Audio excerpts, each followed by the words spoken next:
Hello, hello! Welcome in this first project for the Strumpet Stencils. For this one, I used the papier mâché box that was laying around that I bought a very long time ago. But first I need to prep the surface with gesso. I'm using regular gesso and it would be amazing with black gesso or even grey gesso. I'm using a big brush to go faster and we'll cover the entire box with it. I don't show you all that because I don't want you to get bored already with me. And because papier mâché is really absorbent, you will need to add several coats of gesso. So don't be afraid to dry it, another coat, etc. For my first stencil, I'm using an end with extra heavy gesso to create some texture. And as you can see, I'm holding my catalyst tool in various angles to create like the skips and things like that I really love. Dry it thoroughly before adding the color to the background so you don't have bad surprises. When I look at it, I think it looks like spring colors, you know, and spring seems to have forgotten my part of the world, so maybe my subconscious wanted some springtime. So I'm using a natural sponge because I love the texture and I wanted to see a bit of the white underneath. This is why black would have been nice as well. And I'm adding several colors at the same time on my sponge before tapping it everywhere. Just cover the whole thing. It gets trickier around the end, and as you can see, some got on the tips of the fingers, but I really like it, so that's okay. I dried it to add the pink on top without it blending with the yellow and green.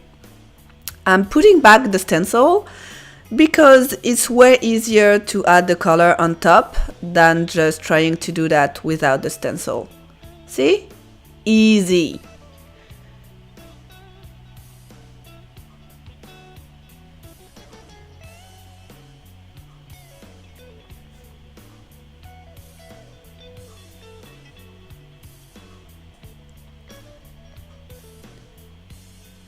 And you need to dry it. Look at that, I'm really liking it so far. Now I'm using one of the eyes from that big sheet of eyes, and you'll see that there's no eye twice, that's the same, which is amazing. And you can use the stencil in various ways, I would say. So that's cool.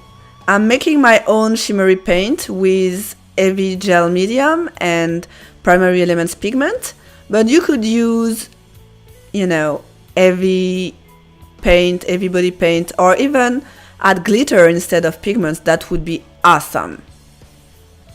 You need to mix it very well to avoid any clumps. And then have fun and apply it through the stencil.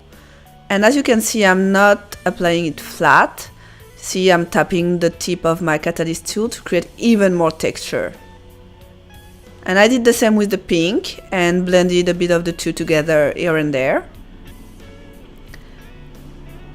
I wanted the end and the eye to connect, but very in a subtle way. This is why I added some light gold to it between the two. And on the spine, I really wanted to add the words from that gorgeous stencil. And there were two spots, so I divided kind of, you know, the do no harm on top and take no shit at the bottom. And you need to really keep the stencil in place firmly and to push through it with the sponge because of the curve. So take your time. There you go. And now, as the final touch, I'm using one of my favorite symbols, which is the lotus flower. And I will, you know, easily just sponge it over the end at the bottom of it.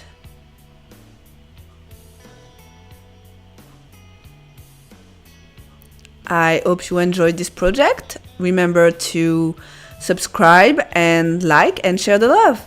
Bye.